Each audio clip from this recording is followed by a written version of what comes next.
अस्सलाम वालेकुम।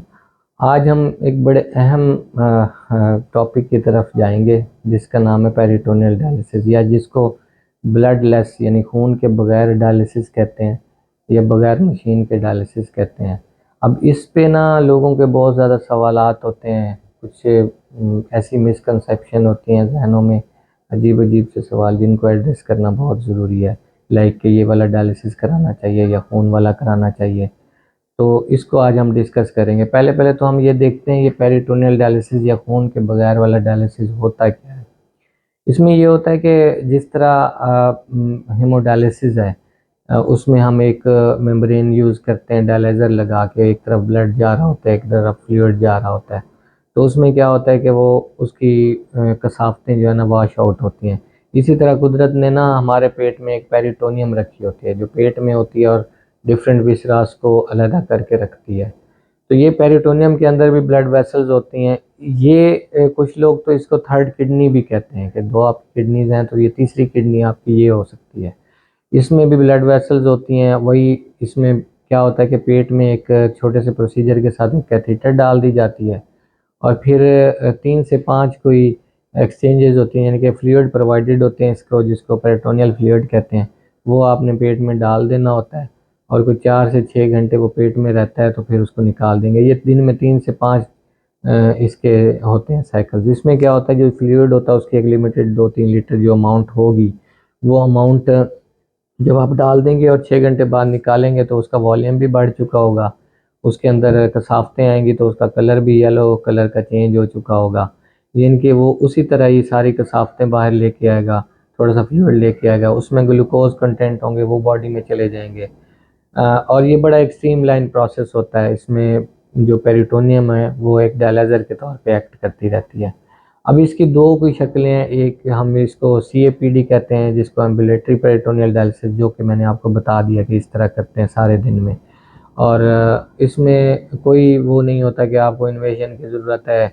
आप ऑफिस में हैं, आप घर में हैं, आप ट्रैवल कर रहे हैं, हर जगह ये कर सकते हैं। इसी तरह एक दूसरी इसकी फॉर्म है जिसको CCPD यानी कि साइकिलर के थ्रू किया जाता है। उसमें क्या होता है कि जो कुछ लोग अपना दिन का टाइम सेव भी कर सकते हैं, उसमें उसमें एक छोटा सा एक मशीन इंस्ट्रूमेंट होता है। वो रात को आप उसी कैथेटर के साथ उसको अटैच कर देते हैं। वो रात में ही 3 से 5 एक्सचेंजेस उसी तरह करेगा, यानी पेट में पहले पानी डाल देगा, फिर उसको for time being pet dwell time जिसको कहते हैं ना, कि पेट में जितनी देर पानी रहता है उसको कहते हैं ड्वेल टाइम, उतनी देर पेट में पानी रहेगा, फिर वो मशीन ही आपका वो निकाल देगी। यानी 10 से 12 घंटे जो रात में आप सोते हैं वो टाइम वो यूज़ कर लेगा। इसमें ये होता है कि बहुत कम टाइम के लिए, क्योंकि कैथेटर अटैच होता है तो इसमें इन्फेक्शन के चांसेस भी सैकुलर के साथ कम है। अब इसमें बड़ा इंपॉर्टेंट सवाल करते हैं लोग कि किसको कराना चाहिए, हम करा सकते हैं नहीं करा सकते, ये वाला डायलिसिस अच्छा है कि वो वाला डायलिसिस अच्छा है। बेसिकली ऐसा कोई इसमें बात नहीं है। जो भी पेशेंट जिसको इंडिकेशन बन गई है कि अब उसने डायलिसिस कराना है या ट्रांसप्लांट की तरफ जाना है, उसके गुर्दे ख़राब हैं, तो उसको स्टार्ट ही पेरिटोनियल डायलिसिस से करना चाहिए। क्यों? क्योंकि उसका सबसे बड़ा बेनिफिट ये है कि जिन पेशेंट्स को जो पहली इसकी इंडिकेशन मैं बताने लगूँ कि जिन पेशेंट का यूरिन बहुत अच्छा आ रहा है, यानी कि गुर्दे ख़राब होने के बावजूद उसका रेजिडुअल रीनल फंक्शन बड़ा अच्छा है, कि उनको यूरिन भी अच्छा आ रहा है, उनकी जनरल कंडीशन बड़ी अच्छी है, पेट की कभी कोई सर्जरी नहीं हुई, बिल्कुल ठीक है। तो उसमें क्या होता है कि ये जो आपका पेशाब आने वाली चीज़ है ये हमेशा के लिए प्रिजर्व रहती है, यानी कि 6 साल 7 साल इसमें कोई कमी नहीं आएगी, वो काफ़ी सालों तक आप इसको लेके चल सकते हैं। ये तो ये इसका बहुत बड़ा एक बेनिफिट है। तो उसमें जो हेमोडायलिसिस में आप ट्रैवलिंग का आपको परेशानी पड़ी होती है कि आपने करना नहीं, ये तो आप घर में भी आराम से कर सकते हैं। और आपने एक काम कर लिया, डुअल टाइम के लिए डाल दिया, आप ऑफिस जा सकते हैं, आप कहीं ट्रैवल कर सकते हैं, आप किसी दूसरे मुल्क में भी जाना चाहते हैं तो कर सकते हैं। लेस इन्वेसिव है, यानी कि इसमें आपको नीडल्स नहीं लगाने पड़ती, पेन नहीं होता। अब ये किन मरीज़ों में करना चाहिए?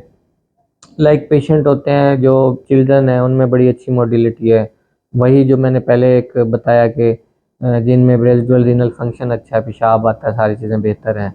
ओल्ड एज है जिसमें कि भाई दिल बहुत ज़्यादा अच्छा नहीं है, दिल दिल कमज़ोर है और वो इतना खून नहीं पंप कर सकेगा, या ड्यूरिंग डायलिसिस उसका खून का जो तबादला चाहिए होता है, एक अच्छा फ्लो चाहिए होता है, वो नहीं आ सकेगा, तो उसमें यूज़ कर सकते हैं। इसी तरह जो पेशेंट जिनमें कोई खून के मसले होते हैं, यानी कि खून बहुत ज़्यादा थिन होता है, यानी कि उसको ब्लीडिंग होती है, ये ऐसे ही है ना कि कुदरत ने ये रखा हुआ ना, खून कहीं भी कट लगेगा तो खून जम जाता है। इसी तरह हीमोडायलिसिस में खून जब बाहर आता है तो वो जमता है, लेकिन जिनमें खून ना जमने की वजूहात होती हैं उसमें हम हेपरिन वगैरह भी लगाते होते हैं, तो वो उनके लिए ये एक बहुत अच्छा डायलिसिस हो सकता है। इसी तरह कुछ लोगों में कोलेस्ट्रॉल एम्बुलाइजेशन के बड़े मसले होते हैं, उनमें भी बड़ा अच्छा ये हो सकता है। अब इसकी जो है ना, ये सारे इसके तो फ़ायदे हैं।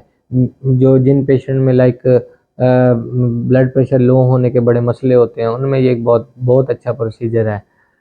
और इसके फ़ायदे ये हैं कि जो डायलिसिस हेमोडायलिसिस के दौरान ब्लड प्रेशर कम हो जाता है, वो भी इसमें नहीं होता। पेशेंट्स को कड़ल पड़ते हैं जिस्म में, वो नहीं होता। ये बड़ा स्ट्रीमलाइन प्रोसेस है। 1-2 डायलिसिस आपने इसकी एक्सचेंजेस मिस भी कर दी, फिर भी ये बड़ा स्ट्रीमलाइन चलता रहता है। लेकिन इसकी कुछ लिमिटेशंस हैं कि आपकी पेरिटोनियम बड़ी अच्छी होनी चाहिए।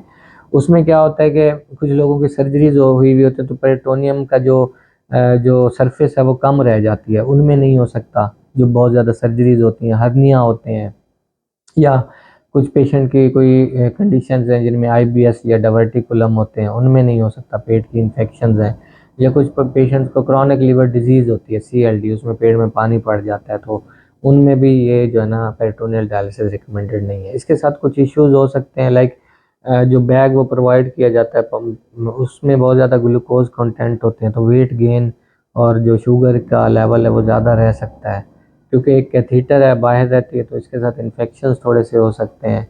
या ये हो सकता है कि जो बहुत लंबे अरसे से चल रहा है, हर्नियाज हो सकते हैं।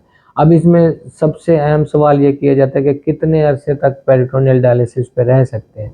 कई सालों तक भी रह सकते हैं। इसमें क्या होता है कि जो आपकी पेरिटोनियल मेम्ब्रेन जब तक वो सही काम कर रही है, एक्ट कर रही है, डायलाइज़र वो बड़ा अच्छा है, तो वो चलता रहता है। लेकिन वक्त के साथ साथ फिर आपको कुछ सालों के बाद आपको इवेंचुअली फिर हीमोडायलिसिस पे शिफ्ट होना पड़ता है। तो बताने का मकसद ये है कि आपने जब स्टार्ट करना है तो इसको पेरिटोनियल डायलिसिस से ही स्टार्ट करना है, जिनमें बहुत अच्छा गुर्दों का फंक्शन अभी तक प्रिजर्व्ड है। तो उसमें क्या होता है कि ये वास्कुलर एसेसिस भी आपकी बच जाएंगी, कि फिस्टुलाज बाद में बनेंगे तो बहुत ज़्यादा आपके पास चांसेस होंगे, और फिस्टुलाज जो है ना वो आप बाद में जाएंगे, 6-7 साल या 5 साल 4 साल गुजर चुके होंगे। तो इसके लिए ना थोड़ा सा ये महंगा है। इसमें लाहौर में भी, कराची में भी, और मुल्क के बड़े जो हैं शहर, उनमें प्रोवाइड हुए हुए हैं सेंटर्स, जिनमें वो आपको एजुकेशन देते हैं इसको कैसे करना है, और इनमें क्या क्या चीज़ें एजुकेशन करनी है उन्होंने, तो वो सारा कुछ प्रोवाइडेड है आपके लिए। इसमें आपने सबसे जो इम्पोर्टेंट थिंग ये है वो ये समझना है कि एक तो बहुत ज़्यादा केयर की ज़रूरत होती है, लेकिन सेल्फ केयर है, बहुत ज़्यादा आपको वो ऑब्जर्वेशन या बहुत ज़्यादा गाइडेंस की ज़रूरत नहीं होती। एक दफ़ा एजुकेशन हो गई तो इसको आप घर में भी कर सकते हैं। तो कुछ सेंटर इसको फाइनेंशियली भी सपोर्ट करते हैं। तो क्योंकि हीमोडायलिसिस तो फाइनेंशियली सपोर्ट है हमारे मुल्क में, हेल्थ कार्ड पे भी या बाकी चीज़ों पे हो जाता है, तो इसको भी कुछ सेंटर्स जो है ना वो फाइनेंशियली सपोर्ट करते हैं, तो उनसे भी आप रब्ता करके ये चीज़ें कर सकते हैं। तो वेदर कंक्लूजन ये है कि जो भी पेशेंट जिनको इंडिकेशन बने डायलिसिस की और रीनल ट्रांसप्लांट की, वो सबसे पहले पेरिटोनियल डायलिसिस पे शुरू करें, तो उनका रेसिडुअल रीनल फंक्शन बड़े लंबे अरसे तक प्रिजर्व रहेगा, और इसके साथ जो दिल की कॉम्प्लिकेशंस और बाकी हीमोडायलिसिस की कॉम्प्लिकेशंस हैं उनसे बचा जा सकता है। तो इनिशियली आप स्टार्ट ही पेरिटोनियल डायलिसिस से करें। Hope you got the point. Thank you.